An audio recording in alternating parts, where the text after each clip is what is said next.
하나님 나라 백성의 시험이라는 제목이고 말씀은 사무엘상 26장 7절로 12절입니다.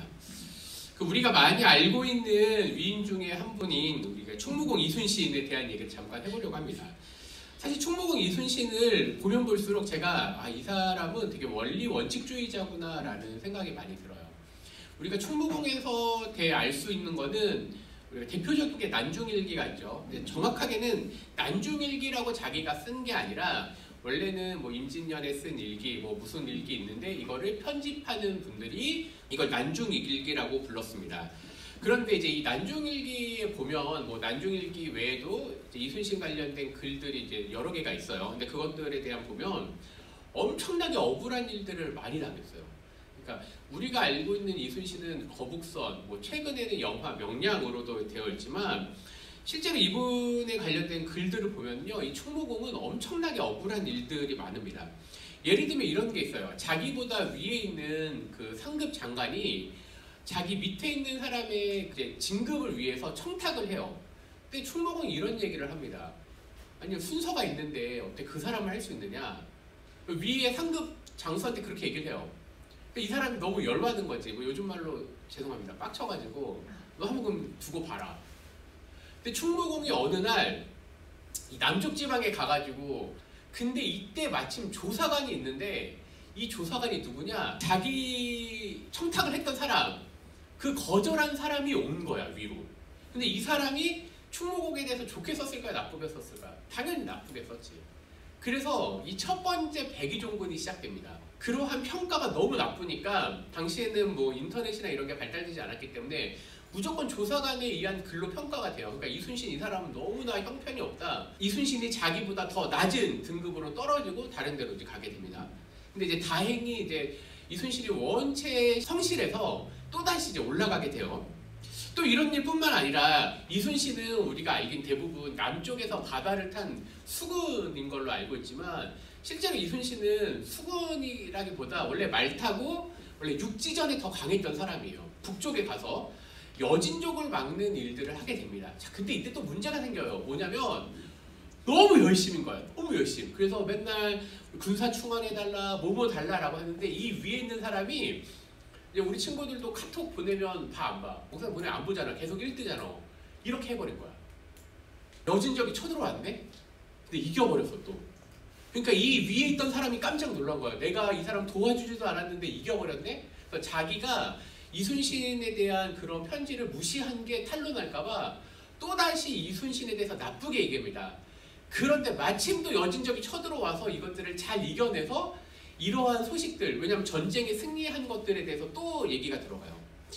이것뿐만이 아니에요. 북쪽에서 그런 일이 있다가 이제 어떻게 저렇게 해가지고 이제 수군 통제사가 됐죠. 전라 자수사로 갔는데 이 전라 쪽 말고 경상 쪽에 있었던 원균이 또다시 이순신이 미운 거야. 너무너무 잘하니까. 심지어 일본군 왜군이 쳐들어왔을 때 원균은 자기의 배를 일부러 침몰시킵니다. 거의 100척 가까운 걸 침몰시키고 4척만 가지고 어떻게 도망다니다가 이순신을 만나게 돼요. 어떻게 이럴 수가 있냐. 배라도 갖고 왔으면 일본이랑 싸워서 이길 수가 있는데 100척을 만들어야 되니까.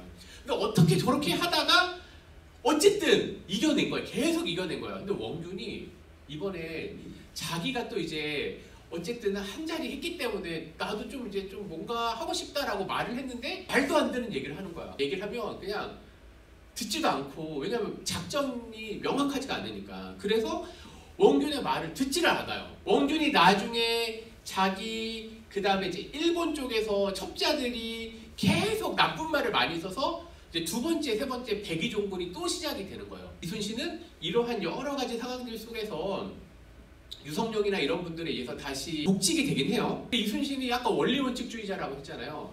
이런 과정 속에 사실 유성룡이 한마디를 했어. 가서 율곡 이이를 좀 만나봐라. 높은 장관급이었으니까 그 사람을 한 번만 만나고 와라 라고 얘기하는데 이순신 장군이 이런 얘기를 해요. 같은 가문이거든요. 어떻게 같은 가문을 만날 수가 있느냐. 만날 수가 없다. 그러니까 이순신은 자기의 성공 정확하게 있는 사람인데 그걸 안 하고 항상 원리 원칙주의자대로 한 거야. 그러니까 되게 힘든 일들을 많이 당한 거죠. 이제 충무공 이순신에 대한 글들을 보면 이 충무공 이순신, 충무공의 선택이 이게 억울하기까지 만든, 어떻게 보면 어리숙하게까지 보일 정도로 그런 선택을 하게 된 거죠. 오늘 본문에 등장하는 다윗은 어땠을까? 라고 이제 다윗의 얘기를 한번 해볼게요. 사실 다윗도 이스라엘, 그러니까 왕으로 등극하기 전까지 이스라엘의 가장 뛰어난 용사로 다윗을 친 거예요. 왜군이 쳐들어왔을 때 다 졌는데 유일한 승전보를 처음에 일으킨 사람 중에 한 명이 이순신이었잖아요. 물론 이제 육지에서 또 다른 분들이 있지만, 다윗 같은 경우에도 골리앗 때문에 40일간 두려움에 떨었고, 또 지금 이제 앞으로 보겠지만 다윗이 가는 곳곳마다 승리가 일어난 거예요. 그러니까 엄청난 영웅이죠. 다윗 역시 이순신처럼 엄청나게 억울한 일들을 많이 당하게 됩니다. 어떻게 이런 억울한 일을 당했을까? 또 다윗은 어떤 선택을 했는가가 오늘 본문에서 볼 얘기죠. 첫 번째, 다윗의 인정에 대한 부분입니다. 다윗은 이제 골리앗을 물리쳤어요. 그리고 나서 엄청난 영웅, 오늘날로 따지면 이제 슈퍼히어로가 되는 거예요. 양치기 소년에서 어느 날 갑자기 이스라엘 백성들이 다 원하는 그런 영웅이 된 겁니다. 그리고 심지어 성경에서도 얘기하기를 다윗이 가는 곳곳마다 전쟁터마다 승리를 이끌었다고 하는 거예요. 그러니까 사람들이 다윗이 오기만을 원했던 거예요. 다윗이 오면 전쟁에 이기니까. 이제 다윗은 영웅이 되었습니다. 그래서 다윗이 가는 곳마다 이기니까 군사들의 사기가 하늘을 찔렀죠. 그 날도 마찬가지예요. 다윗이 나와서 블레셋을, 아주 강력한 블레셋을 이긴 겁니다. 그리고 누군가 모르지만 너무나 기쁜 나머지 다윗을 칭송하게 됩니다.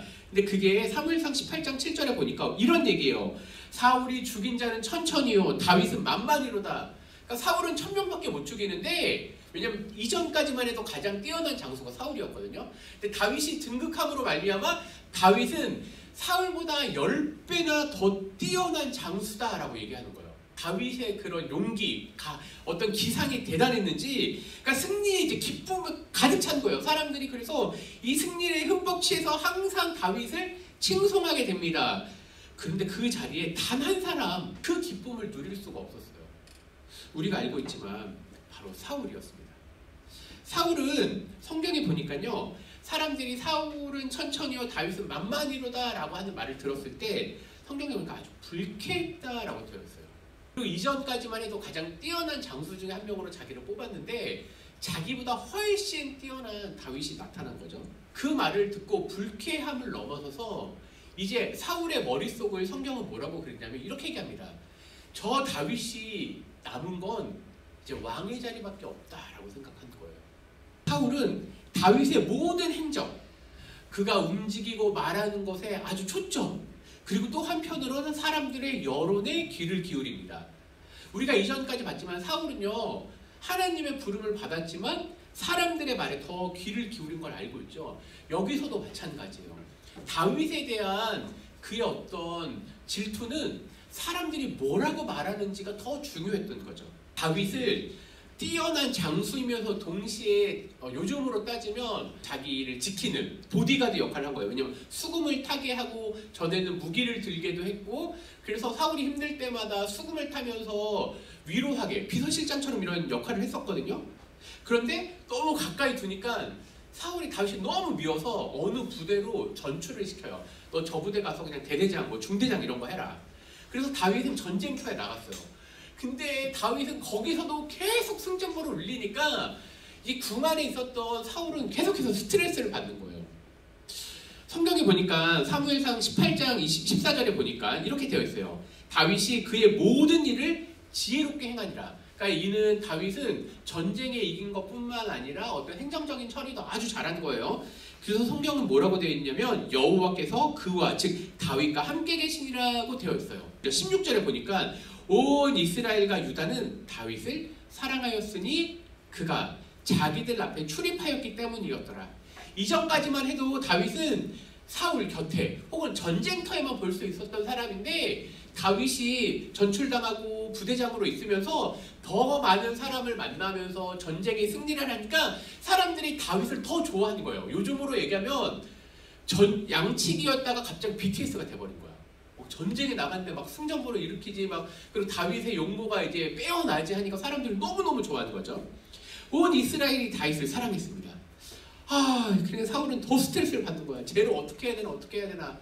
그래서 쟤를 내 소나기 안에 두어야 되겠다 라고 얘기해서 사울이 자기 딸 미갈을 다윗에게 줍니다. 사무엘상 18장이에요. 미갈은 당시에 이제 공주였잖아요. 근데 BTS랑 결혼한 거야 거의. 그러니까 막 미갈도 너무 성경에 보니까 이렇게 미갈도 다윗을 사랑했다라고 되어 있고. 그러니까 사울은 너 더 열받는 거야. 야, 너 내 딸인데 어떻게 나보다 더 다윗을 사랑하냐. 지금 이제 다윗의 인기는요 막 이게 주체를 할 수 없었던 거야. 사울의 왕궁 안에서 그리고 이제 이스라엘 전역에서 다윗의 인기가 많았는데 성경은 여기서 말이 그치지 않아요.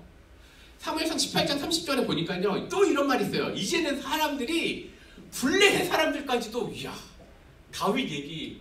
그러니까 지금 사울은 너무 열받은 거예요. 막 첩자를 보내면 계속 다윗 얘기만 하는 거예요. 궁안에도 다윗 얘기하지, 이스라엘 백성들도 다윗 얘기하지, 심지어 블레셋 사람들도 다윗이 너무 그렇게 막 대단한 건데 너무너무 좋다. 여기서 잠깐 당시 일본 출장을 했던 그 장군 중에 한 명이 시를 씁니다. 뭐라고 쓰냐면 가장 사랑하는 이, 가장 미워하는 이, 그의 이름은 이순신이라. 그를 너무 죽이고 싶은데 조선 사람과 단 한 명이랑 차를 마시고 싶다면 나는 이순신과 차를 마시고 싶다라고 쓴 거예요. 다윗은 더 엄청나죠. 이제 나중에 왕까지 등극하니까. 다윗이 인정받을 때마다 사울은요 불안했습니다. 그래서 이제부터 두 번째 사울의 위협이 본격적으로 시작됩니다. 사울 곁에서 다윗이 수금을 탑니다. 뭐 오늘날로 따지면 기타를 쳤을 수도 있죠. 예를 들면 우리 재원이가 여기서 막 기타를 치고 있는데 목사님 설교하다 열받아서 창으로 들어서 던져버린 거야. 그런 거를 얘기하는 거예요. 수금을 타고 있는데 갑자기 창을 던진 거예요. 근데 그것도 한 번, 두 번도 아니고 성경에는 아주 여러 번 등장을 해요. 더 웃긴 건 다윗이 다 피하면서 또 수금을 타. 근데 이게 너무 심하다 보니까 다윗이 밤에 성에서, 즉 사울하고 같이 성에 있었을 거 아니에요. 그 성에서 도망갑니다. 사울은 너무 열받아서 다윗이 도망간 줄도 모르고 다윗을 침상채 들고 와서 죽이라고 얘기해요. 근데 다행히 미갈이 다윗이 도망가게 도와주고 자는 곳 안에다 뭐 우리를 따지면 뭐 베개랑 이런 거 냅뒀겠죠. 데리고 왔는데 다윗이 없으니까 더 열받은 거예요. 이렇게 저렇게 시간이 흘리면서 계속해서 사울은 다윗을 찾습니다. 다윗은 사울이 너무 위험하니까 사무엘에게까지 도망가죠. 이 시간이 흘러서 이 사울이 다윗의 집착이 얼마나 강했냐면 사울이 추적이 시작되는데 심지어 다윗을 도운 제사장들까지 칼로 죽이게 됩니다. 그러니까 사울의 복수심이 얼마나 하늘을 찔렀는지를 알게 되는 거예요. 제사장이라고 하면 하나님과의 그런 중보자적인 역할을 하는 사람은 제사장이었거든요. 그래서 이스라엘 백성들은 제사장 앞에서 절대로 함부로 말하거나 그렇지 않아. 그래서 이스라엘 사람들은 제사장을 칼로 죽이지 못하는데 그 도액이라고 하는 사람이 등장을 해요. 이 사람은 이방인인데 사울의 명령을 듣고 이 사람은 이방인이었기 때문에 제사장을 칼로 죽이게 돼요. 사울의 위협. 우리가 만약에 다윗이었으면 어땠을까요? 자기가 결혼한 생활도 다 파탄이 나고 자기가 인정받은 전쟁터로부터 이제 들어가지도 못하고 심지어 도망 생활을 시작하는데 광야와 같은 곳, 아주 험난한 광야와 같은 곳에 다윗이 도망갑니다. 죽음의 위협 앞에 두려움이 있었습니다. 사울을 엄청나게 두려웠죠. 근데 또다시 사울도 다윗도 두렵고 미웠습니다. 이런 상태에서 다윗은 어떤 선택, 다윗은 어떤 마음이 먹었을까요? 바로 세 번째, 다윗의 시험이 시작됩니다. 자기를 죽이려고 했던 그러한 위험한 순간에 다윗, 바로 그 앞에 사울이 무방비 상태로 두 번이나 노출이 됩니다. 오늘 읽은 본문은 26장인데요. 24장에 보면 뒤를 보러 왔다라고 하는데 이게 히브리어는 발을 가리러 왔다라는 표현이에요. 발을 가린다는 건 이제 겉에 옷으로 밑에를 가리고 이를 봤다는 뜻이죠. 사울은 왕이었기 때문에 혼자 굴의 깊은 곳에 들어가서 뒤를 보러 갔는데 심지어 무기도 손에 없었습니다. 저기 부하들이 얘기를 해요. 저기서 지금 사울왕이 일 보고 있으니까 무기도 없습니다. 한 번에 죽일 수 있습니다. 기회가 왔습니다. 다윗에게 원수를 갚을 기회, 찬스가 온 거예요. 근데 다윗은요, 사울의 겉옷을 조용히 베고 끝냈습니다. 사울이 이를 다 보고 나갔습니다. 굴에서 나가 어느 정도 길에 떨어졌을 때 바로 다윗이 나와서 이런 표현이 있습니다. 내 주 왕이여, 여전히 다윗은 사울을 자신의 왕으로 섬겼고, 심지어 성경에 보니까 사울이 돌아보할 때 다윗이 땅에 엎드려 절했다고 되어 있어요. 다윗이 얼마나 사울을 아꼈는지 성경에 보니까 이렇게 되어 있습니다. 사울의 옷자랑을 뱀, 바로 그러한 행동조차도 다윗이 마음에 찔렸다고 되어 있어요. 자신의 부하들에게 절대로 사울을 해하지 못하도록 명령을 내립니다. 지금 다윗이 받은 위험이 어느 정도였죠? 수금을 탈 때 창을 던지는 것뿐만 아니라 여러 번 자신을 죽이려고 한 걸 확인했습니다. 억울하죠? 왜냐하면 다윗은 사울에게 충성한 것밖에 없거든요. 다윗이 사울의 옷자락을 베고 나서 그 사건이 있은 이후에 여전히 다윗은 도망다닙니다. 그런데 두 번째 기회가 온 겁니다. 바로 오늘 읽은 본문입니다. 사울의 진영에 다윗이 들어갔습니다. 그런데 놀랍게도 사울 진영에 있는 모든 장수들 그리고 군사들은 잠에 들었습니다. 그때 아비새가 다윗에게 내가 단번에 죽일 수 있습니다. 심지어 두 번 칼 휘두르지도 않고 단 한 번에 완벽하게 죽일 수 있습니다. 아비새에게 죽이지 말라. 누구든지 손을 들어 여호와의 기름 부음 받은 자를 치면 죄가 없겠느냐. 사울도 잠들고 주변에 아무도 없고 아비새와 다윗밖에 없어요. 어떤 사람이 시간을 계산했는데 다윗이 기름을 부음 받고 도망 다닌 시기가 약 10년여 정도 된다고 해요. 근데 그렇게 자신을 괴롭혔던 그 사울왕이 누워있는데 다윗은 절대 말립니다. 사울 털끝 하나도 건드리지 못하게 합니다. 10절 다윗이 또 이르되 여호와께서 살아계심을 두고 맹세하노니 여호와께서 만약 정말로 내 원수를 갚을 일이 있으면 여호와께서 그를 치실 것이다. 나는 절대로 사울왕을 치지 않겠다. 다윗은 누워있는 사울 곁에 있는 창과 물병만 가지고 아주 조용히 나갑니다. 12절에 보니까 여호와께서 그들을 깊이 잠들게 하셨으므로, 저는 이걸 보면서 하나님께서 지금 다윗을 시험하신 거였구나. 왜냐하면 그렇게 전쟁터에서 깊게 잠들 수 없거든요. 특히 여호와께서 다윗을 시험하시기 위해서 이러한 것들을 둔 거예요. 다윗은 이 장소에서 나와서 반대편으로 몰래 가서 소리를 지릅니다. 어떻게 왕을 지키고 있는 너희가 잠이 들 수 있느냐. 그리고 나서 부하 한 명을 보내서 사울의 창과 물병을 다시 보내게 됩니다. 어마어마한 사람이죠. 10년 동안 도망다닌 다윗. 어떻게 보면 다윗에게 가장 왕성한 시기, 무공을 더 쌓을 수도 있고 인기를 더 끌 수 있는 그런 시간에 하나님은 자신이 선택한 다윗을요 시험하셨습니다. 우리가 몇 주 전부터 계속해서 다윗 왕에 대한 이야기를 했을 때 이런 얘기를 했어요. 하나님의 택하심이라고 하는 이 나르라고 하는 히브리어가 택함, 선택이라는 단어와 동시에 시험하다라는 단어가 있다는 그 뜻이 있다고 했죠. 하나님께서는 사울을 깊이 잠들게 하시는 상황을 일부러 만드신 거죠. 그리고 다윗이 어떤 선택을 하게 되는지 우리들에게 보여주는 겁니다. 이순신의 얘기, 다윗의 얘기에서 이제 오늘날 우리의 얘기로 와야 되겠습니다. 다윗처럼 그리스도인, 바로 하나님 나라의 백성들도 시험을 받게 된다는 거죠. 바로 하나님 나라 백성의 시험입니다. 예수 그리스도 안에서 택함받은 주의 백성들이 하나님 나라의 백성이라는 거죠. 오늘날 우리도 때로는 이순신처럼, 때로는 다윗처럼 억울한 일, 시험을 받을 때가 있다는 거죠. 우리들은 어떤 선택을 할 수 있을까요? 그 억울함을 내 힘으로 푸는 게 정당할까요? 심지어 오늘날 수많은 미디어에 나오는 그런 스토리들, 아주 많은 스토리, 드라마든 영화든 심지어 웹툰까지 기본적인 그 전제가 뭐죠? 피해 복수. 직접적인 피해 복수를 얘기하고 있습니다. 그리스도인들이 실제로 위협받고 있는 상황이 이런 거예요.